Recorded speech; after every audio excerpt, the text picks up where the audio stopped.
ესტაფეტა. ელენე ბილიხოძის სპორტული ток-შოუ. ესტაფეტა.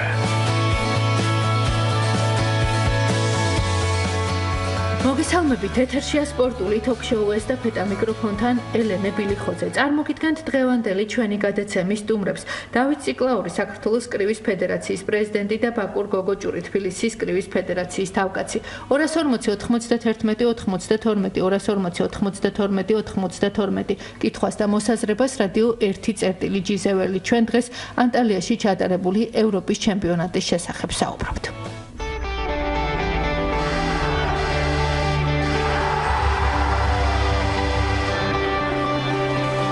თავარი სპორტული მოვლენების მიმოხილვა, კომენტარი, ანალიზი, მიღწევები და განცდილი მარცხი, მედალი და ხალხის აღიარება. ყველაზე ამაღელვებელი და აზარტული სპორტის სამყარო ელენე ბილიხოძის გადაცემებში. სამუშაო დღეებში 8 საათსა და 5 წუთზე, 9 საათსა და 5 წუთზე, 19 საათსა და 15 წუთზე, 22 საათსა და 20 წუთზე, შაბათ-კვირას 22 საათზე, საზოგადოებრივი რადიოს ეთერში.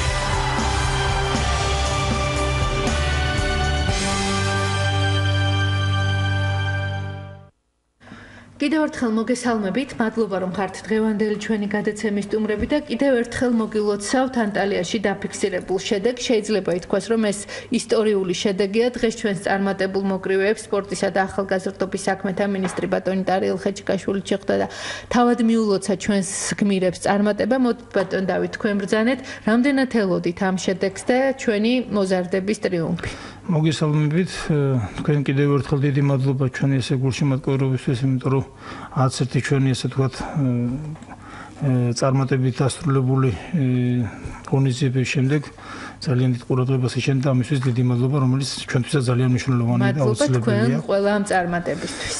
რაც შეეხება თვითონ ანტალიის ევროპის ჩემპიონატს, საკმაოდ ძლიერი ევროპის ჩემპიონატი იყო, 33 ქვეყანა ღებულობდა მონაწილეობას. რა თქმა უნდა, მაინც ლიდერები და ლიდერი ქვეყანა რუსეთი იყო და არა მარტო რუსეთი, მაგრამ მაინც გამოირჩეოდა რომელიც შედეგიც მიიღო თვითონ რუსეთმა 5 ჩემპიონი, 3 ფინალისტი წაიყვანეს, მაგრამ თვითონ ჩვენი ბიჭების მზადება და ჩვენი ბიჭების ესეთმა გამოსვლამ ეს იყო ის, ასე ვთქვათ, გავლილი დრო, პერიოდი, რომელიც ჩვენ ევროპის ჩემპიონატამდე ამ ბიჭებს გავაკეთეთ ერთობლივად ფედერაციამ, სამინისტრომ, თბილისის სპორტის სამსახურმა და კრივის ფედერაციამ, ნაკრების მწვრთნელებმა, ასე ვთქვათ, დიდი შრომა იყო ჩადებული და აი ამ შრომამ, ასე ვთქვათ, გამართლა დაფასდა და მივიღეთ კარგი შედეგიც. და ბატონ ბაკურ, მოდით თქვენ ბრძანეთ, აი თავად დამოკიდებულება და ამ მოზარდების მიდგომა, ანუ რის ხარჯზე შეძლეს მათ ამ ტრიუმფის მიღწევა. დეტალურად რა თქმა უნდა თითოეულ მათგანზე ვისაუბრებთ, მაგრამ მთლიანად შედეგზე როდესაც ვაუბრობთ, ოქრო და ორი ბრინჯაო ეს არ არის პატარა შედეგი. მოგესალმებით, პირველ რიგში მადლობას მოგახსენებთ მოწვევისთვის, პოპულარიზაციისთვის, რასაც თქვენ უწევთ ჩვენ სპორტის სახეობას და რაც შეეხება ამ სპორტსმენებს, აქ არიან საკმაოდ წარმატებული სპორტსმენები არიან, ძალიან მოტივირებული ახალგაზრდები არიან და დიდი შემართებით არიან ამ ყველაფრის მიმართ. თუნდაც ჩემპიონი სახილ ალახვერდოვი შარშანდელი ევროპის ფინალისტი არის ახალგაზრდებს შორის, მანამდე ევროპის ჩემპიონი გახდა ჭაბუკებს შორის და იგივე ოთარ ნავერიანიც წინა წლის ევროპის ფინალისტი არის და რავი, ძალიან კარგი თაობა მოდის, ახალგაზრდები შემართებით არიან და ეს ის ასაკი არის, რომელიც ვიმედოვნებთ, რომ ძალიან ბევრი ამ ასაკიდან, ამ ნაკრებიდან მოხვდებიან 2020 წლის ოლიმპიურ თამაშებზე. ეს არ არის ხმამაღალი განაცხადი? ხმამაღალი განაცხადი არ არის, იქიდან გამომდინარე, რომ ძალიან კარგი თაობა მოგდის და ამაზე ვამყარებთ ძალიან დიდ იმედებს. ნახოთ რა იქნება, როგორ იქნება, დიდი იმედები გვაქვს ამ სპორტსმენების უშუალოდ. ბატონ დავით, რადგან საუბრობთ თქვათ ამ შემთხვევაში ოლიმპიადაზე, აი რამდენად რთული იქნება თქვათ აი ამ სალიცენზიო მარათონის დაძლევა?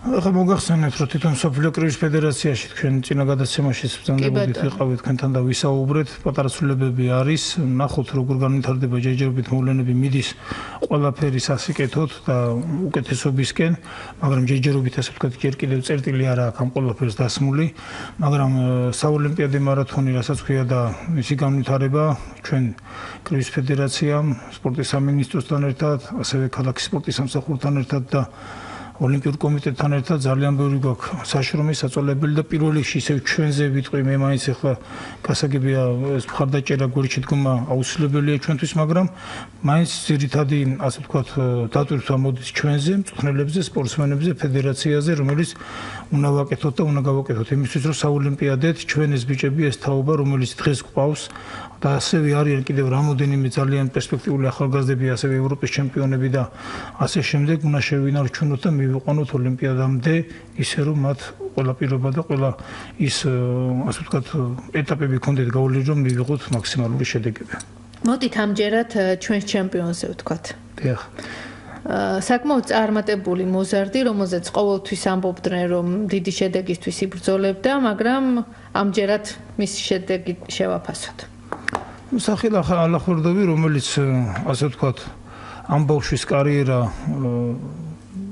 ასე ვთქვათ კაი ხნის წინ დაიწყო, საკმაოდ პერსპექტიული ბავშვი იყო, გამოკვეთილი იყო, თავისი ასე ვთქვათ მე ჯერ ვლაპარაკობ აქ თვითონ საქართველოში, საქართველოს შიდა ტურნირებში, საერთაშორისო ტურნირებში, რომელიც მან უკვე მერე დააგვირგვინა და გახდა ევროპის ჩემპიონი კადეტებში. შემდეგ გახდა ევროპის ფინალისტი ახალგაზრდებში და დღეს უკვე გახდა ევროპის ჩემპიონი. ეს იმას მეგონიშნებს, რომ ჩვენ სწორად ვითარდებით, სწორად მივდივართ, მაგრამ აქ ის პრობლემები, რომელიც რჩება თვითონ ბავშვებთან, ხშირ შემთხვევაში ყველაფერს ვაკეთებთ იმისთვის, რომ ეს ბავშვები არ დავკარგოთ, არ ჩამოშორდნენ, არ ასე ვთქვათ, ამოგვივარდნენ და გამორჩნენ რამე ისეთ სიტუაციას, რომ ჩვენ შეიძლება ეს ბავშვი და ამ ბავშვიდან ვერ მივიღოთ სასურველი შედეგი. ჩვენ გქონდათ თუნდაც თვითონ სახილალახვერდთან პატარ-პატარა ასე ვთქვათ პრობლემები, რომელიც მწვრთნელების, ნაკრების მწვრთნელების, ჩვენი ფედერაციის ერთობლივი მუშაობით პატარა ასე ვთქვათ შენიშვნებიც იყო, საყვედურიც იყო, მის პირად მწვრთნელთან გასაუბრებაც იყო, რომ იქ ასე ვთქვათ ის შენიშვნები, რაც ქონდა ჩვენ გაითვალისწინა თვითონ ბავშვმაც, პირადმა მწვრთნელებმა, ნაკრების მწვრთნელებმა, ყველა ზომა მიიღეს იმისთვის, რომ ეს გამოსწორებული იყო და დღეს აგერ დადგა ის შედეგიც სახეზე, რომ ამ ბავშვმა მიაღწია და გახდა ევროპის ჩემპიონი. და აი ამ მწვრთნელებზე ვთქვათ, ანუ ეს არის ეს ბავშვი თბილისში ვარჯიშობს, ეს მოზარდი. თბილისში ვარჯიშობს, ეს ვარჯიშობს ნახალუკაში, შრომით რეზერვებს ოძახით ძველი კრივის დარბაზია იქ, ფიზული ალეკ პეროვი არის მისი პირადი მწვრთნელი და არა მარტო სახილალახვერდოვი, მინდა გითხრათ, რომ ფიზული ალეკ პეროვის გაზრდილია ალეკო ჭადაშვილი, მსოფლიო ფინალისტი, ზალკო ჭატაძე რამოდენიმე გზის ევროპისა და მსოფლიოს ფინალისტი, პრიზიორი და ასე შემდეგ. რა შეიძლება ითქვას ჩვენს ბრინჯაოს მედალოსნებზე, ბადრი ხუციშვილი და ოთარ ნავერიანი? მოგახსენებთ, რომ ბადრი ხუციშვილი არის ფოთიდან, ასევე მინდა ვთქვა, რომ საკმაოდ კარგი პერსპექტიული ახალგაზრდები არიან, არა მარტო მედალოსნები, თუნდაც ის ბავშვები, რომლებიც დამარცხდნენ, მე იქ ასევე ვიტყოდი ახალქალაქელი სპორტსმენი იორდანიანი, რომელიც ევროპის პრიზიორია. რაც შეეხება თვითონ ბადრი ხუციშვილს კიდევ მეტი შეუძლია, დღეს გქონდა ჩვენ მაგ თემაზეც ლაპარაკი და კიდევ მეტი შესაძლებლობები აქვს ამ ბავშვებს, რომ უფრო მეტი გააკეთონ. აქ არის უბრალოდ მაინც ასაკის და დროის გამოცდილების, ასე ვთქვათ, პატარ-პატარა ფაქტორები, რომელიც ვფიქრობთ, რომ თუ ეს ბავშვები ესე გააგრძელებენ ამ ტემპში ჩვენთან ერთად მუშაობას, აუცილებლად დიდებშიც საკმაოდ წარმატებული სპორტსმენები იქნებიან. ასევე ნავერიანი ახლა ნავერიანზე დღეს ბატონ მინისტრსაც და მქონდა შეხვედრა, თანამშრომლები იყვნენ სამინისტროსი, მოახსენე, რომ ეს ბავშვი მარნეულში ვარჯიშობს და ისე გაიზარდა მარნეულის კრივის დარბაზში, რომ ტომარა არ ქონდათ სავარჯიშოდ. ტომარა, ესე ვთქვათ, მეშოკი, რასაც ვეძახეთ, რომელიც ჩვენ წელს პირველად გადავეცით და პირველად მოხდა, ასე ვთქვათ, მეტნაკლებად ინვენტარიზაციით ისეთი კლუბების და დარბაზების დახმარება, როგორც თუნდაც ეს მარნეულში არის. და ეს მინდა გითხრათ, რომ აი ამ ბავშვმა თავისი მაქსიმუმი გააკეთა იმისთვის, რომ დღეს კიდევ ერთხელ დაემტკიცებინა, რომ არის ძლიერი სპორტსმენი, მან წააგო რუს სპორტსმენთან, მსოფლიოსა და უკვე ორგზის ევროპის ჩემპიონთან. მინდა გითხრათ, რომ ძალიან თანაბარი ბრძოლა იყო. მე არ ვიტყვი, რომ ჩვენ დაგვჩაგრეს საჯებმა, იმიტომ რომ პლუსი ქონდა ნამდვილად რუს სპორტსმენს, რაღაც მომენტებში გჯობნიდა, მაგრამ ოთარიმ ძალიან, ასე ვთქვათ, უმაღლესი დონის კრივი აჩვენა და ვაჟკაცობა გამოავლინა, ისეთი ბრძოლა ჩაატარო, ძალიან კმაყოფილები ვართ. აი შეიძლება ითქვას, რომ და სწორი ნათქვამი არის, ბევრ მოგებულს ესეთი წაგებული, რომ ჯობია. ერთ-ერთი საუკეთესო ბრძოლა იყო მთელი შეჯიბრების და ყველა აღნიშნავდა, ყველა ქვეყნის წარმომადგენელი საოცარი ჩხუბი იყო შეიძლება ითქვას. და ეს ალბათ მაინც უპირველესად ამ მოზარდის მონდომებაზე მეტყველებს, იმიტომ რომ რასაც ბრძანებთ, რომ არანაირი პირობა ვთქვათ მისი ეს სპორტსმენად ჩამოყალიბების არ იყო და მან ამდენს მიაღწია და შეძლო, ნამდვილად მის პროფესიონალიზმზე მეტყველებს. რა თქმა უნდა, მის პროფესიონალიზმი და მე არ მინდა ის ადამიანებს ახლა ესე მეხსენებინა, მაგრამ ყველა ის გულშემატკივრები, ახლობლები, ნათესავები, რომლებიც ამ ადამიანებს გვერდში უდგანან, მე არ შემიძლია არა ვთქვა ფოთის სპორტ სკოლის ხელმძღვანელი ბატონი რუბენ ქიქავა, ასევე მარნეულში მამუკა ნავერიანი, რომელიც აი დაუღალავი შრომა აქვს, გვერდში დგომა აქვს, არა მარტო კრივს ყველა სპორტს, მაგრამ ну, რა ვიცი, როგორ ვთქვა, რომ აი თუნდაც ნავერიანის დღევანდელი ოთარის აი ეს კიდევ მიღწეული შედეგები, ასევე ანალოგიური პრობლემები მეტნაკლებად ცოტა გქონდა ოთარისთან, როგორც სახელასთან ალახვერდოვთან, იმიტომ რომ ისეთ რომ ეს გარდატეხის ასაკი ცოტა ესეთი პრობლემურია, მაგრამ აი ამ კიდევ ვიძახი, ყოველას მონდომები თვითონ რა თქმა უნდა ბავშვის და ამ ბავშვის მობილიზებით გვერდში დგომი ადამიანებით ჩვენი ფედერაციის ჩართვით მივიღეთ აი ესეთი შედეგები. სხვა მონაწილეებზეც თქვათ ბატონ ბაკურ. საერთო ჯამში ახლა სხვა მონაწილეებზეც რო ვისაუბროთ, ძალიან მაღალ დონეზე იყო გუნდი მომზადებული, ყველამ აღნიშნა ეს და სხვათა შორის ძალიან ბევრმა ქვეყანამ და უფროს მომწვრთნელებმა გამოთქვეს სურვილი, რომ ჩამოვიდნენ საქართველოში, გაიარონ ერთობლივი შეკრებები ჩვენთან და ეს ყველაფერი არის ამ ბიჭების გამოსვლის დამსახურება. და იმ მწვრთნელების მუშაობის შედეგი, რაც აისახა ამ ევროპის ჩემპიონატზე.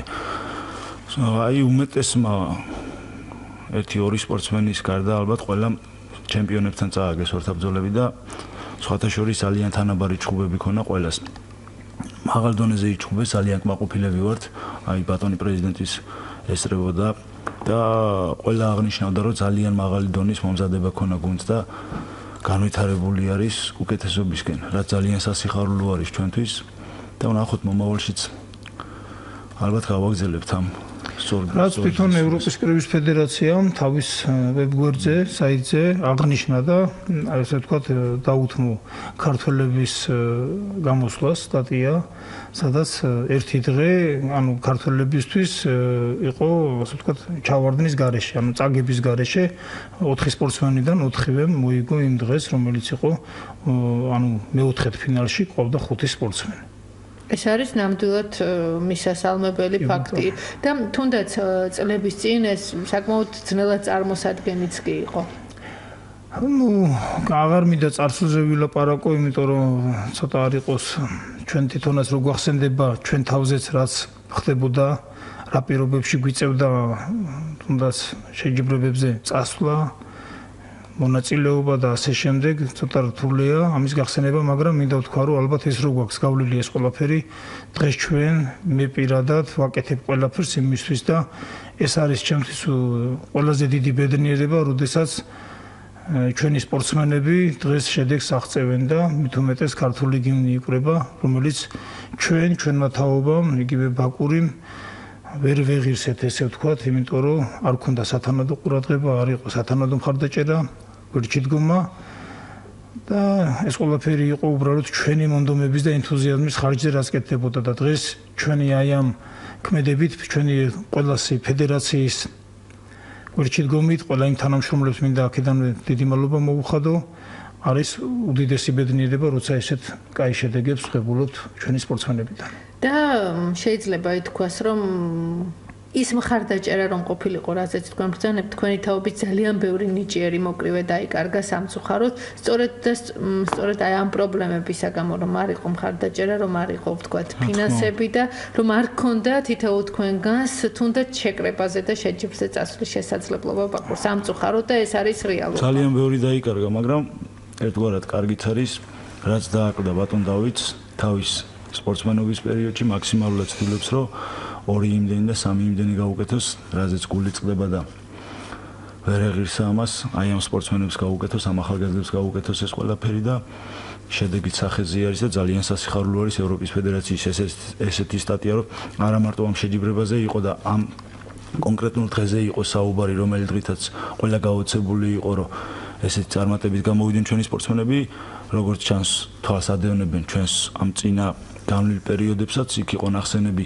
22 წლამდე ევროპის ჩემპიონი მადიევი, ესკერხანი, მსოფლიო პრიზიორი ოთარ ერანოსიანი და ეს ყველაფერი იყო ასახული ამ სტატიაში და სასიხარულოა, რომ ისინი ყველაფერს ხედავენ და გვერდში გვიდგანან ძალიან ისეთი მეგობრული ურთიერთობა აქვს ბატონ დავითთან და ავით შედეგით სახეზე არის მე მგონი დასაწყისისთვის ცუდი არ არის და კი ბატონ დავით მსაჯებთან ქონდათ რაიმე პრეტენზია მინდა გითხრათ რომ ნამდვილად არ ქონია ჩვენ ამ შეჯიბრზე პრეტენზია კიდევ ერთხელ ვიძახი მიუხედავად იმისა რომ შეიძლებოდა იქ რამოდენიმე ბრძოლა გივე უთარნავერიანის იყო ასე ვთქვათ როგორ არის ესეც როდესაც ტელევიზიიდან ან კომპიუტერიდან უყურებ ყოველთვის შეიძლება იქ ცოტა სხვანაირად ჩანს და გონია რომ მოიგო ამან ეს კიდევ არის იმის ფაქტორი როცა შენ გულს შემატკივრობ შენ სპორტსმენს უყურებ ყოველთვის შენი სპორტსმენის პოზიციიდან ამიტომ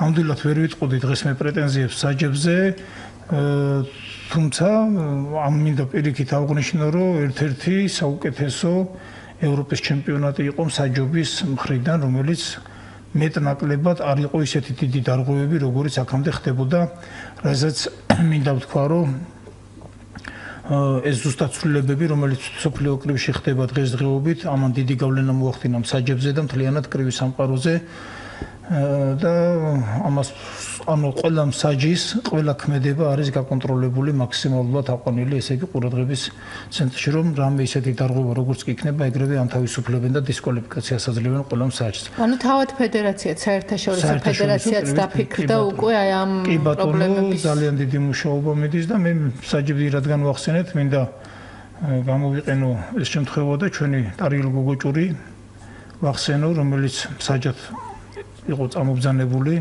რომელიც არის ასე ვთქვათ სამვარსკვლავიანი მსაჯი და ძალიან დიდი დამსახურება და ღვაწლი და წილი არის ბატონი ტარიელი ზუსტად ამ შედეგებში, იმიტომ რომ გვინდა არ გვინდა, როდესაც ქვეყანას მსაჯი ყავს წარმოდგენილი, სხვა ქვეყნის მსაჯებიც გითვალისწინებენ, იმიტომ რომ თუ იქ მოხდება რამე უხეში დარღვევა, ბატონ ტარიელმა ეს არაერთხელ გააკეთა ქვეყნის გულისთვის, მან ასე ვთქვათ საყდურიც მიიღო, ეს მე ადრე მაქვს ლაპარაკი, როდესაც ერთ-ერთმა მსაჯმა არ მინდა ხა ქვეყანა დავასახელო, უხეშად მოიქცა და ძალიან ისეთ გამარჯვებულ ბრძოლაში წაგება მოგცა და ზუსტად მე ანალოგიური პასუხი გასცა, რაც გაგვიკეთა ჩვენ.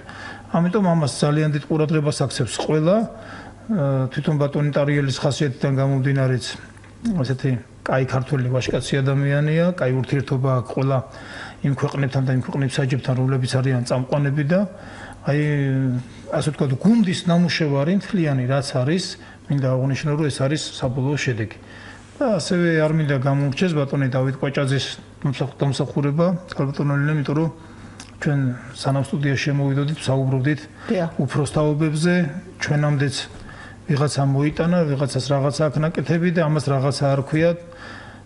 ზუსტად ეს ბოლო 4 წელიწადი ჩვენ კარგად იცით, როდესაც მე თვითონ ვიყავი ნაკრების მწვრთნელი, ბატონი დავით კვაჭაძე იყო ნაკრების უფროსი მწვრთნელი და აი ეს სიტუაცია, დღევანდელი სიტუაცია, რაც ესე მოყვება ბატონი დავით კვაჭაძის გვერდში დგომით, ხარდაჭერით და მე მინდა რომ დიდი მადლობა გადაუხადო მას, რომ მოგცა ახალგაზრდებს იმის საშუალება, რომ აი ესე ერთმანეთს გვერდში დაუდგეთ და ყველამ ერთად ვიმუშაოთ. რა თქმა უნდა, ბატონ დავითთან ერთად, იმიტომ რომ დღეს საპატიო ვიცე-პრეზიდენტია ჩვენთან და ჩვენ გვერდში არის. გვერდში გვიდგას და რჩევებს გვაძლევს. რა თქმა უნდა, ეს ნამდვილად მნიშვნელოვანი.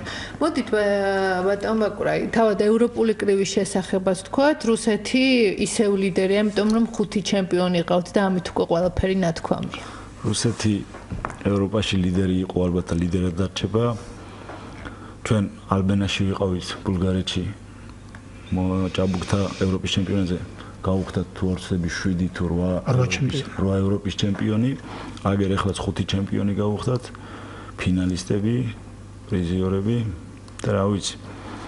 ესენი მართლაც რო ძლიერი გუნდი იყავთ და ლიდერობენ და ალბათ ესეც გაგრძელდება.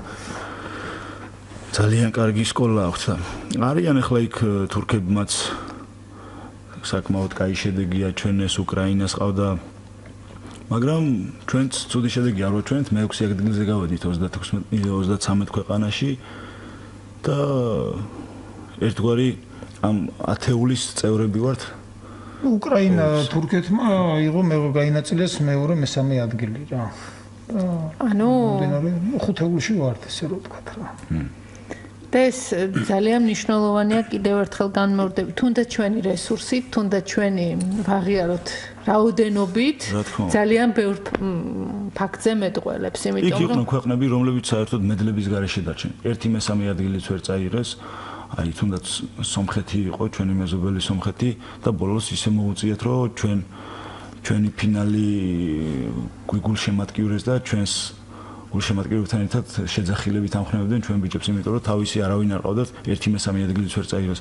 კიდე სხვა ბევრი ქვეყანა იყო, რომელმაც ან ერთი ან ორი მესამე ადგილი აიღეს და ფინალში ვერ მოხვდნენ საერთოდ და რა ვიცი 33 ქვეყანაში ახლა თუდი შედეგი არ არის, მე მგონი მართლა იმ შემადგენლობით, რომელთაც წასული ვიყავით და რა ვიცი, კაი შედეგი. ეს იყო ბატონ დავით მაქსიმალური შემადგენლობა, ანუ არის ის რეზერვი, საიდანაც შეიძლება ვთქვათ არჩევანი გაკეთდეს. როგორ არის ეცით, ჩვენ შეგვეძლო რომ მთლიანი გუნდი ასე ვთქვათ დაგვეფინანსებინა, მაგრამ ამისთვის ჩვენს ფედერაციას რა თქმა უნდა სამინისტროსთან ერთად გზად ვიყავით და ასე ვთქვათ ის ხარჯები გათვლილი ქონდა, მაგრამ ეს იყო ნაკრების ცვლილების ანუ თავისუფალი გადაწყვეტილება, რომელშიც ვერევი, მაგრამ ვერევით კაი გაგებით, ანუ ეს არის ელემენტარულად აზრების გაცვლა, მსჯელობა თუ მიყვავს სპორტსმენი მინიმუმ რავს გეგმავთ არის მაქსიმუმი, ხო?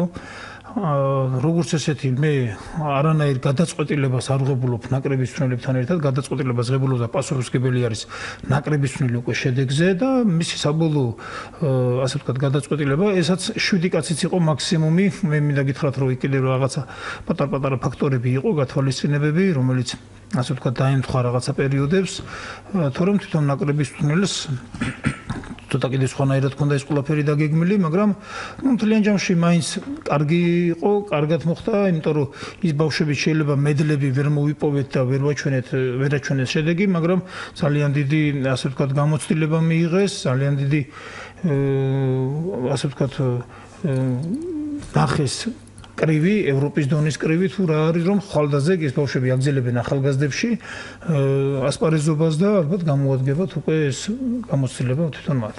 ანუ მოდის თქვათ თაობა, თუ მაინც არის თქვათ პრობლემები და აი ამ თვალსაზრისით რაღაც თუნდაც პიარის შემთხვევა უნდა გამოვიყენოთ, თუნდაც რაღაც პროპაგანდა, რომ უფრო მეტი მოზარდი მოვიდეს კრივში. ისეთ რა არის თაობა მოდის, მაგრამ ახლა როგორ არის ესეთ სტაბილურად ჩვენ რო ვთქვათ, რომ ხაი მომავალ წელსაც ესეთი შედეგი გვექნება, ცოტა მე გამიჭირდება, იმიტომ რომ არის ხოლმე ჩავარდნები უკვე იქ მე, იმიტომ რომ ახლა ეს რამოდენიმე სპორტსმენი გადადის უკვე უფროს ასაკში, აქ რჩებიან და ამოდიან უკვე ჭაბუკებიდან საკმაოდ კარგი შედეგებით მოდიან, მაგრამ აი ეს გარდატეხის პერიოდი მაინც ჭაბუკებიდან ახალგაზრდებში მაინც გვინდა არ გვინდა ცოტა ასე ვთქვათ პირველი წელიწადი ცოტა რთულია.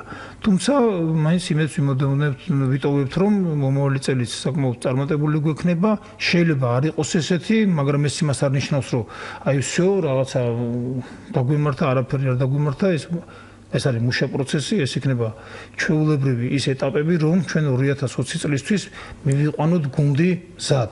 რაც შეეხება პატარა თაობებს, მათ ყველა პირობას ვუქმნით და მინდა გითხრათ, რომ თუნდაც ლევანდელი შედეგი 2 ვერცხლი და 1 ბრინჯაო, რომელიც ჭაბუკებში მოვიპოვეთ, წლევანდელი წელი როგორც ჰქონდათ ჭაბუკებს, არასდროს არ ქონიათ ესეთი წელიწადი.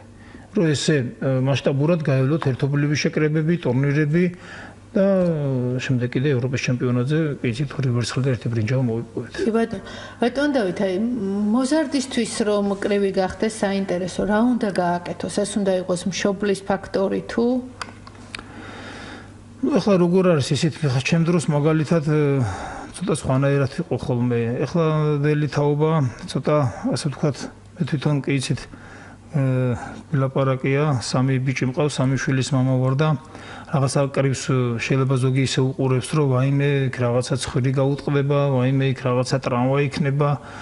მე მაგალითად როგორც მშობელი, როგორც მამა მირჩევნია ჩემი შვილი იყოს სპორტში, არა აქვს ამას მნიშვნელობა, კრივი იქნება, ჭიდაობა იქნება, ფეხბურთი იქნება, კალათბურთი და ვიდრე იყოს იმისთვის რომ უბრალოდ იყოს, არაფერი არ აკეთოს და მიჯაჭვილი იყოს კომპიუტერი. კი ბატონო და კომპიუტერი და ტელეფონით იყოს რაღაცა გართული და ჩართული. აი ეს ალბათ მე ვფიქრობ, რომ ცოტა ესეთი პრობლემაა, მთლიანი პრობლემაა დღეს ქვეყნისთვის. კიდევ ვიძახი და ალბათ რჩევასაც თუ მექნება იმის უფლება და თუ მიიღებ იმის ჩემ რჩევას, ყველას ურჩევ რომ შვილები ჩართონ სპორტში, მით უმეტეს ბიჭები, არა აქვს მნიშვნელობა კრივი იქნება, კალათბურთი იქნება, ჭიდაობა იქნება, მთავარია ქვეყნისთვის, ერისთვის დაიზარდონ ვაჟკაცი ბიჭები, ყველა ევროპის ჩემპიონი ვერ გახდება, ყველა მსოფლიო ჩემპიონი ვერ გახდება, მაგრამ მთლიან ჯამში ქვეყანას წაადგება. რაც შეეხება ახლა კრივში ჩართულობა, რო გითხრათ, რომ დღესდღეობით ვარ ძალიან პოპულარულები, ვერა ვარ ძალიან პოპულარულები, მაგრამ ამისთვის კიდევ რაღაც ნაბიჯები გვაქვს გადასადგმელი, ჩვენ თვითონ ფედერაციას დამატებით ხარჯების მოძიებაზე გვართ, რომ სპონსორი გამოვნახოთ და ვიმედოვნებთ, რომ მომავალი წლიდან შეიძლება უკვე კიდევ უკეთესობისკენ წავიდეს მთლიანად კრივის პოპულარიზაციას და განვითარებაც. ბატონ ბაკურ, აი თბილისის მასშტაბით შეინიშნება ეს ზრდა და მოზარდების ინტერესი? თბილისის მასშტაბით ახლა აი ზუსტად არ მახსოვს მგონი აგვისტოში იყო თუ სექტემბერში იყო ორთაბრძოლა MMA-ის მოჩხუბარსა და მოკრივეს შორის შედგა და სხვათა შორის ძალიან დიდი ისეთი კარგი შედეგი ხო რა მაკრეგორი მაივეზერის ჩხუბი ძალიან კარგად დამთავრდა ჩვენთვის, ძალიან დიდი პოპულარიზაცია გაუწია და ძალიან დიდი ჩართულობა არის. და ახალგაზრდები ძალიან მოემატა მწვრთნელები. ძახია რომ ძალიან დიდი ჩართულობა არის, უკვე ინტერესი გამოიწვია ვინაიდან მოკრივემ დაამარცხა MMA-ის მოჩხუბარი, ბევრს არ ეგონა თუ ეს ესე მოხდებოდა და ძალიან მომატებული არის ბავშვების ჩართულობა უკვე. აი ამ სექტემბრიდან რაც სკოლები დაიწყო და მოიმატა მოზარდებმა და იმედია გამოჩნდება ახალგაზრდებშიც მომავალი ჩემპიონები იქნებიან. და ბატონ დავით, აი არის თქვათ მწვრთნელის ის რესურსი, რომ თუ კი თქვათ იქნება სურვილი, რომ ყველა მოზარდი ჩაერთოს და პროფესიონალთან იმუშაოს?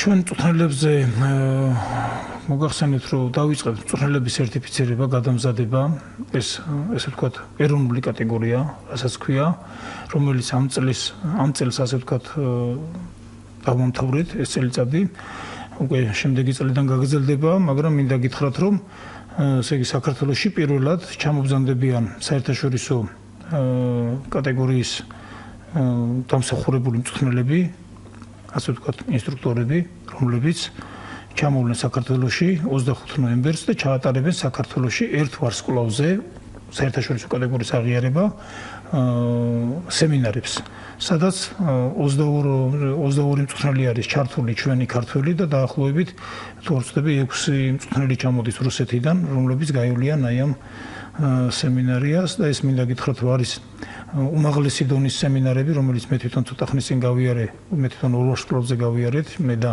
კიდევ ჩემთან ერთად ორმა მწვრთნელმა ლვოვში, უკრაინაში და ძალიან მაღალ დონეზე მიდის სწავლება ყველაფრის, ყველა დეტალის, ყველა ნიუანსის დაწყებული ბავშვებიდან დამთავრებული ნაკრების დონემდე თუ როგორ უნდა მომზადდეს, არა მარტო ფიზიკურ მზადებაზე აქ ლაპარაკი, აქ არის ფსიქოლოგიური და ასე შემდეგ და ასე შემდეგ და ეს კარგია, რომ ჩვენ დღეს უკვე გვეძლება ამის საშუალება, რომ ამას ვატარებთ უკვე საქართველოში.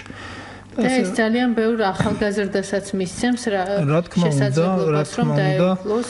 კი ბატონო, იმიტომ რომ ჩვენ მწვრთნელებს როგორც არ უნდა ძალიან მაგარი მწვრთნელი იყო და ძალიან მაგარი შედეგები ჰქონდეს, მაინც განვითარება ჭირდება, იმიტომ რომ ყოველ წელიწადს რაღაც სიახლეები არის. ამიტომ ჩვენც ამ პროგრამაში ასე ვთქვათ, ევროპის კრივის ფედერაციასთან ერთად მუშაობთ, ჩართულები ვართ, რომელიც უკვე ეს წელიწადი ჩატარდება ერთ ვარსკვლავზე, მერე ჩვენ შევეცდებით, რომ მომავალ წელიწადს ჩავატაროთ უკვე ორვარსკვლავზე და ასე შემდეგ. და ასევე მინდა გითხრათ, რომ საჯებზეც იცით, რომ საჯთა კოლეგიის თავმჯდომარე არის ბატონი გოგოჭური და ჩვენ ახლა ცოტა ხანში მოგვივიდა მოწვევა, ზუსტად არ მახსოვს ხოლმე რომელი ქალაქში ტარდება საჯების კვალიფიცირების აწევა, ასევე ვარსკვლავებზე, სადაც ჩვენ რამოდენიმე მსაჯს მივავლენთ და აუცილებლად მათ კვალიფიკაციაც მოემატებათ. ანუ საჯების რაოდენობაც მატულობს ზედაპირულად. კი ბატონო. მოდით ჩვენს დიდ ნაკრებზე ვთქვათ, ანუ საქართველოს ეროვნული გუნდი. რაც შეეხება საქართველოს ეროვნულ ნაკრებს, ამ ეტაპზე ჯერჯერობით ესე რომ ვთქვათ, ისვენებენ, ადგილზე გადიან ყველა წვრთნებს და ვარჯიშებს.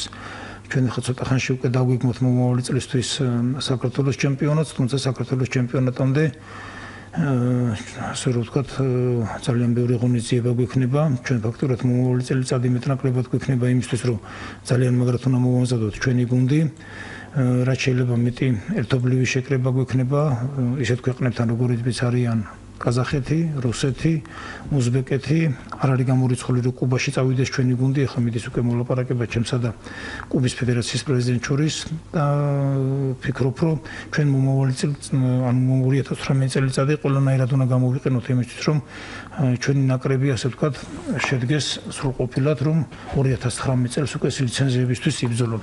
ამ ეტაპზე ძალიან მაგარი და ძალიან კარგი სპორტსმენები ყავს ჩვენ უკვე უფროსების ნაკრებში, თუნდაც აი ეს ბავშვებიც, რომლებიც გადმოედინებიან უკვე მომავალი წლიდან უფროსებში და მინდა გითხრათ, რომ ყველაფერს გავაკეთებთ იმისთვის, რომ ამ ბავშვებს, აი ამ ბიჭებს, ამ სპორტსმენებს, ეხლა იქ გამოცდილები არიან ოთარ ენანოსიანი, იაგო კიზირია, მიხეილ ბახტიძე და ასე შემდეგ კიდე რამოდენიმე სპორტსმენი, მაგრამ აი ეს ახალი თაობა, რომელიც გადმოედინება დიდებში, მათაც ანალოგიურად, ასე ვთქვათ, ჩავრთავთ ყველა აი ამ პროცესში, რომ აი ეს გამოცდილება და აი ამ შეკრებებზე მონაწილეობა მიიღონ.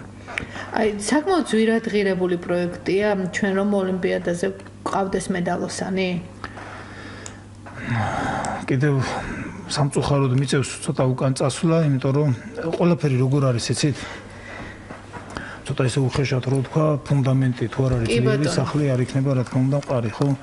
ჩვენ ფუნდამენტი არ გვქონდა ძლიერი. მე წეგან ვახსენე ბატონი დავით კვაჭაძე ფედერაციის პრეზიდენტად მოვიდა 2012 წელს და აი მანამდე 2012 წლამდე ჩვენ გვქონდა ძალიან დიდი ჩავარდნები. მიუხედავად იმისა, რომ შეიძლებოდა ძალიან ბევრი კარგის კეთება და ძალიან ბევრი კარგის გაკეთება და ძალიან სწორად და კარგად გამოყენება იმ რესურსის, თუნდაც რაც იყო მაშინ იმ დროში. მე მაშინ ფედერაციაში მუშაობდი, მაგრამ ოფიციალური სტატუსი არ გამოჩნდა, ვიყავი მარტო თბილისის კრივის ფედერაციის პრეზიდენტი და თბილისის მასშტაბი და თბილისში რაც კეთდებოდა, ეს კრივის სამყარო მიცეს და ყველა იმ ადამიანებმა, ვინც შემგულში იყვნენ. თუმცა ძვირადღირებული არის ის, რომ აქ არის ყველაფერი ურთიერთობებზე დამოკიდებული, რომელიც აქამდე არც ევროპის და არც მსოფლიო კრივის ფედერაციასთან არ იყო გადადგმული ის ნაბიჯები სწორად, როგორც უნდა ყოფილიყო და იყოს რაღაც ზედაპირულად და რაღაც კონკრეტულ, ასე ვთქვათ, რაღაცისთვის, რომელიც ჩემთვის დღეს არის ის მეასე ხარისხოვანი, მე არანაირი ინტერესი არ გამაჩნია იმის, რომ მე რამე თანამდებობა გამაჩნდეს მე პირადად ევროპის ფედერაციაში და მე ის თანამდებობა მქონდეს და მე არ ვიფიქრო გუნდზე, არ ვიფიქრო ახალგაზრდებზე, ჭაბუკებზე და ასე შემდეგ. და დღეს ჩვენ მუშაობთ ამ პროექტებზე, ჩვენ მუშაობთ იმაზე, რომ მომავალ წელს ჩავატაროთ საქართველოში, თბილისში ევროპის ჩემპიონატი მოსწავლეებს შორის. ასე ვთქვათ, ეს იქნება ერთგვარი ტესტი, გამოცდა ჩვენთვის, რომ აი ამ ევროპის ჩემპიონატმა დაანახოს მთელ კრივის სამყაროს, მსოფლიო კრივს, რომ ჩვენ ქართველებს შეგვიძლია კრივში და კრივს უმასპინძლოთ, უხელმძღვანელოთ ისე, როგორც ყველა საერთაშორისო არენაზე მასპინძლობენ დღეს. და რა თქმა უნდა, ეს იქნება იგივე გულშემატკივრისთვისაც საკმაოდ კარგი რამ, იმიტომ რომ საკუთარ ქალაქში, საკუთარ ქვეყანაში ექნება შესაძლებლობა კრივის момავალი ვარსკვლავები იხილოს და ეს იქნება სახელმწიფოს უდიდესი მხარდაჭერის შედეგიც, რა თქმა უნდა. რა თქმა უნდა, მოგახსენეთ მაგასაც, რომ დღეს სადაც ტარდება ევროპის ჩემპიონატები, მსოფლიო ჩემპიონატები და დიდი ესეთი ღონისძიებები, თუნდაც A-კლასის ტურნირები, ჩამოდიან ისეთი სპორტსმენები, რომლებიც ხდებიან შემდეგ ოლიმპიური ჩემპიონები, რომლებიც მე შემდეგ თუნდაც ვასილი ლომაჩენკო, უკრაინელი სპორტსმენი, იცით, დღეს არის ერთ-ერთი ვარსკვლავი, ჩემთან ერთად შეკრებაზე ერთად ვიყავით და დღესაც მეგობრობ და წარმატებებს ვსურვებ, რა თქმა უნდა, აი შეგვიძლია ჩვეულებრივად ვნახოთ მომავალი ოლიმპიური ჩემპიონები და ასე ვთქვათ, დიდ რინგზე შემდეგ უკვე მსოფლიო ჩემპიონები. და ეს არის ძალიან კარგი ვთქვათ პიარი თავად ქვეყნისთვისაც. რა თქმა უნდა, დღეს მაგალითად ევროპის ჩემპიონატი რომ ჩავატაროთ საქართველოში 600-700 კაცამდე სტუმარი გვეყოლება ქვეყანაში. აქედან დაახლოებით 300-მდე სპორტსმენი, 1-300 ალბათ იმდენი მწვრთნელი, დელეგაციის ხელმძღვანელები და მე უკვე ოფიციალური ევროპისა და მსოფლიო კრივის ფედერაციის შტაბი. 700 სტუმარი დღესდღეობით ქვეყანაში ჩვენ შემიძლია თანხევითაც გითხრათ, დღეში კაცი იხდის სპორტსმენის 60 ევროს. უკვე ყველაფერი ნათქვამი. და დაახლოებით ჩვენი ევროპის ჩემპიონატი გრძელდება ესე იგი 12-13 დღე. ამ დროის განმავლობაში მე მგონი ქვეყნისთვისაც არ იქნებოდა ცუდი ამ ხელაფულის შემოსვლა. ბატონ ბაკურ, ალბათ ამათომ შეჯიბრზე ყოველთვის აკვირდებით ხოლმე რა შეიძლება ვთქვათ გადმოვიტანოთ ჩვენთან, რა შეიძლება იყოს პრობლემური. იყო ალბათ ეს დაკვირვება ანტალიაშიც მით უმეტეს თუ კი ეს შეჯიბრი მომავალ წელს ჩვენთან უნდა გაიმართოს. რა თქმა უნდა, ამ ყველაფერს ვაკვირდებოდით, ვინაიდან სურვილი გვაქვს უკვე 2018 წელს უმასპინძლოთ. მოსწავლეთ ევროპის ჩემპიონატს, ვაკვირდებოდით იქ რა როგორ იყო გაკეთებული. და აი ჩვენც რო ჩავატარეთ წელს გაზაფხულზე საერთაშორისო ტურნირი თბილისის სხვათაშორის შეგვაფასეს 10 ბალიანი შეფასებიდან 10 ბალით და ერთ-ერთი წინაპირობა იყო და არის იმის რომ ჩვენ დღეს უკვე ვფიქრობთ ჩავატაროთ ევროპის ჩემპიონატი. ევროპის ფედერაციაც უკვე დადებითად გვიყურებს ჩვენ იმ ჩატარებული ტურნირიდან გამომდინარე ერთგვარი რეპეტიციაც გავიარეთ პატარა ჩვენ წელს უბრალოდ 2018 წელსაც ჩავატარებთ ალბათ ამ საერთაშორისო ტურნირს და გავხდით ტრადიციულს და იქაც დაკვირვებები ქონდა ყველაფერზე როგორ ტარდება რანაირად მე ევროპის ფედერაციიდან წინასწარ ჩამოდიან ეს დამკვირვებლები გადახედავენ ყველაფერს ინფრასტრუქტურა სასტუმროები როგორ რანაირად ყველაფერს შეაფასებენ და ერთობლივი მუშაობით მე ვფიქრობ, რომ მაღალი დონის ევროპის ჩემპიონატს ჩავატაროთ. არათუ არ ჩამოუვარდება ანტალიის ჩემპიონატი, შეიძლება ბევრად უკეთესი ჩავატაროთ. დიახ. ბატონ დავით, აი ერთობლივი შეკრებები, ვთქვათ, დღეს იძლევა იმის შესაძლებლობას, რომ თბილისში ნებისმიერ გუნდს ჰქონდეს სრული კომფორტი მზადების. თუ მაინც გეგმავთ, რომ ეროვნული ნაკრები ძირითადად გასვლითი ერთობლივი შეკრებებით შემოიფარგლოს. დღესდღეობით საქართველოში ჩვენ გვაქვს რამოდენიმე, ასე ვთქვათ, კრივის ბაზა, მაგრამ კრივის ბაზა არის რეალურად დღესდღეობით ერთი, რომელიც გვაქვს არის კერძო საკუთრება დონდოების კრივის დარბაზი გლდანში, სადაც ყველა პირობაა იმის, რომ ნებისმიერი გუნდის ჩამოყვანა, მიღება, თავის სასტუმრო, კვება, დარბაზის მომსახურება, ყველა პირობა გვაქვს მაგისთვის. დანარჩენი მინდა გითხრათ, რომ საქართველოში ეს კრივის ბაზა, კრივის ცენტრი დღესდღეობით არ გვაქვს, მაგრამ იმედი გვაქვს, რომ ჩვენი აი ამ მუშაობით, შედეგებით მივაღწევთ იმას, რომ ალბათ ცოტა ხანში გვექნება კრივის სკოლაც.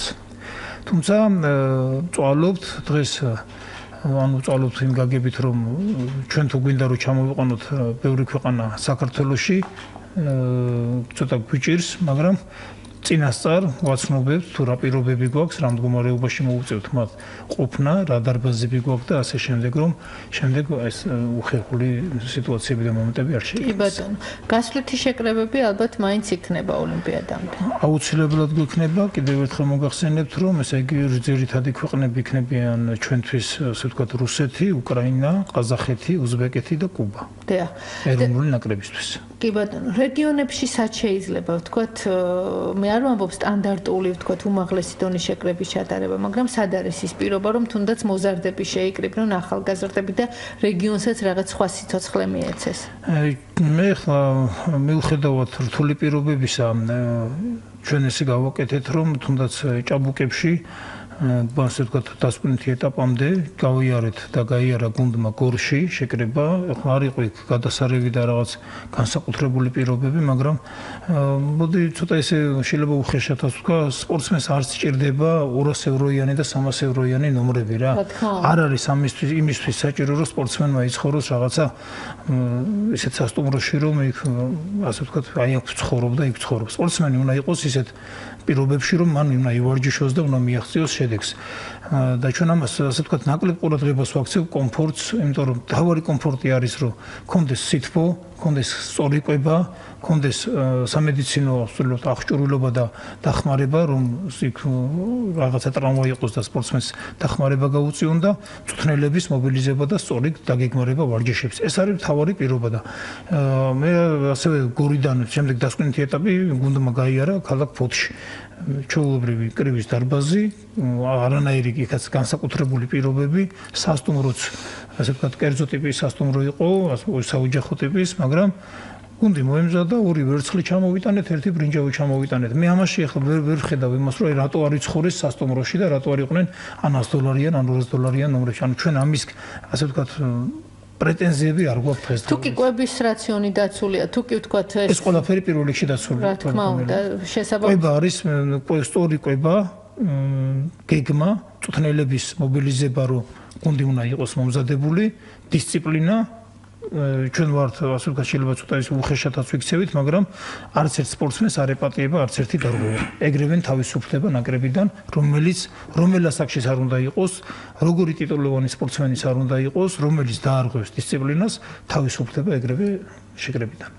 ბატონ ბაკურაი, ჩვენი მსმენელი გვეკითხება ვებგვერდზე განსაკუთრებით რა საკვებია ვთქვათ მოზარდისთვის მისაღები და რას ურჩევთ იმ მოზარდებს, ვინც კრივზე დადისო? ეს ახლა უშუალოდ მწვრთნელთან უნდა შეადგინოს ეს რაციონი, ერთობლივად უნდა ისქნან. მაგრამ თქვენ თავად რას ურჩევთ, ბატონ დავითსაც მინდა ვკითხო კი ბატონო. უფრო მოხარშულები ჯობია და რა ვიცი, ხორცეული მიიღოს, მოხარშული, სალათეული. არ უნდა მიეძალოს ესე ვთქვათ გაზიან სასმელებს. ტკბილეული? ტკბილეულიც არ არის კარგი. ზედმეტი არაფერი არ ვაგა, იქ პური არ უნდა ჭამოს ბევრი და ცოტა უნდა ისაქნეს, შეიკავოს თავი. ჩავერთვები მეს. ჩვენ რადონის სპორტსმენზე გვაქვს ლაპარაკი, ამასაც გააჩნია, თუ არის პროფესიონალი სპორტსმენი, რომელიც არის ნაკრების დონეზე, ანუ იქ ცოტა სხვანაირად შეიძლება კიდევ დაგეგმარება ამის, თუ არის სამოყვარულო დონის სპორტსმენი, ბატონო ბაკური რაც აღნიშნა, ზუსტად იგივეს ურჩევდი და ასევე შეიძლება მეტი წვნიანი უნდა მიირთვა სპორტსმენმა, რომ სწორად და მოხარშულები. კი ბატონო, ფსიქოლოგიური ფაქტორი დღეს არის შესაძლებლობა, რომ გუნდში და ამ ძირითადი ნაკრების წევრებთან მაინც იმუშაოს ფსიქოლოგმა. სამწუხაროდ არა.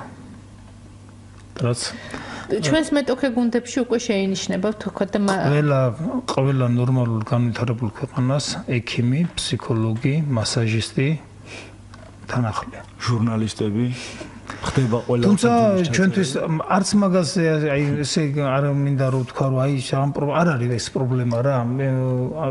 რაც გვაქვს ჩვენ კიდევ ვიძახ იმდენ ხელა ჩავარდნა ქონდა ხე ჩემი ნაკრების მწვრთნელობის დროს მე ვერ მოვიპოვე ლიცენზია რომელიც იყო ჩემთვის უდიდესი დარტყმა და ჩემი დღევანდელი ფედერაციის პრეზიდენტობა არის ის მიზანი რომ აი ეს ზუსტად ის ჩავარდნები რაც ქონდა ის არ განმეორდეს და აღარ მოხდეს ამიტომ ყველაფერს ვაკეთებ და გავაკეთებ ამისთვის ყველაფერს არც ამაში არ ხედავ პრობლემას და ვერც ამაში ვერ ვიტყვით რომ ვაიმე ეს რა გვჭირს მაგრამ აქ არის ერთი რაღაცა როდესაც ჩვენ ფედერაცია ჩვენ გუნდთან ერთად მწვრთნელებთან ერთად აი ამ ზუსტად ბაკური გოგოჭურთან ერთად ჩვენი თანამშრომლები არიან კიდევ არ მინდა სახელები და გვარები დავასახელოს სულ ყველა იმ ადამიანებთან ერთად ყავს ის გუნდი შეკრებილი რომელიც ყველაფერს ვაკეთებთ და გავაკეთებთ იმისთვის რომ ჩვენ ბიჭებს თუმცა ბატონ დავით ნამდვილად ვერ დაგეთანხმებით რომ აქ იყო მხოლოდ და მხოლოდ აი ვთქვათ ეს პასუხისმგებლობა მხოლოდ თქვენ თავზე უნდა იყოთ იმიტომ რომ ძალიან ბევრი ფაქტორი იყო თუნდაც ძალიან ბევრ შეჯიბრზე იჩაკრებოდა ჩვენი წარმომადგენელი მსაჯების მხრიდან და სწორედ მათი ვთქვათ აი ამ ძალისხმევით იყო რომ ვერ მოხვდა ქართველი ოლიმპიურ თამაშებზე იმიტომ რომ რესურსი ნამდვილად იყო მზადებით ყველაფერი იყო მაგრამ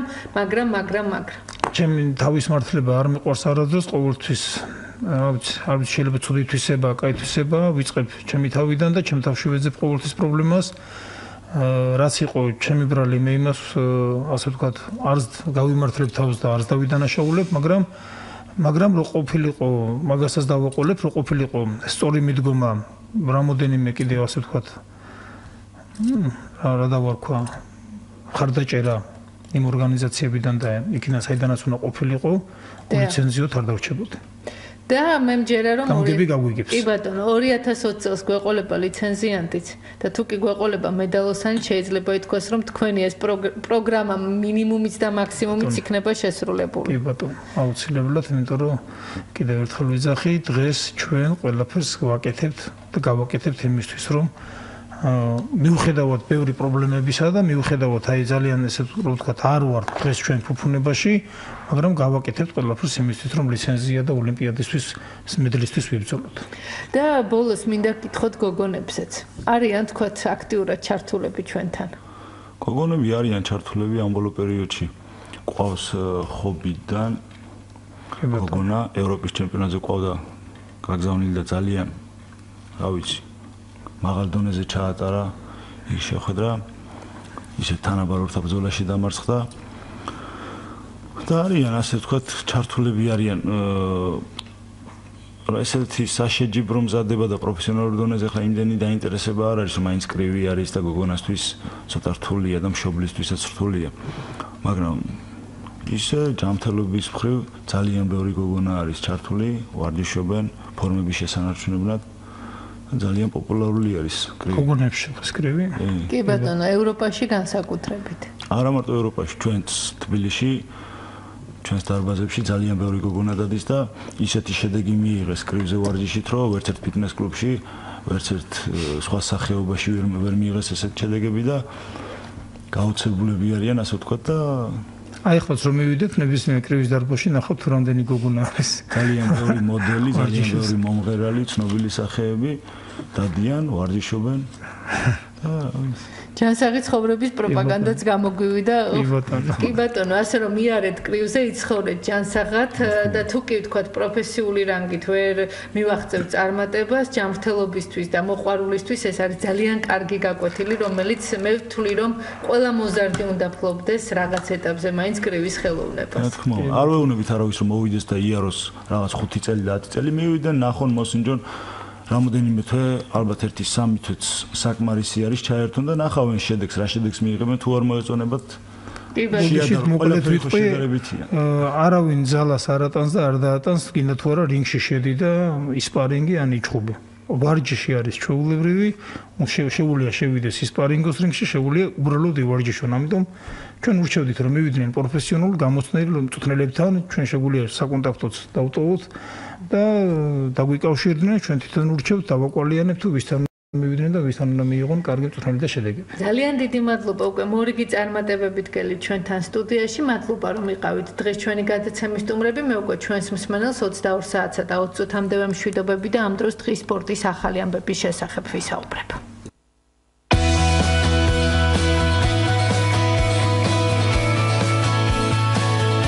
ესტაფეტა ელენე ბილიხოძის სპორტული ток-შოუ ესტაფეტა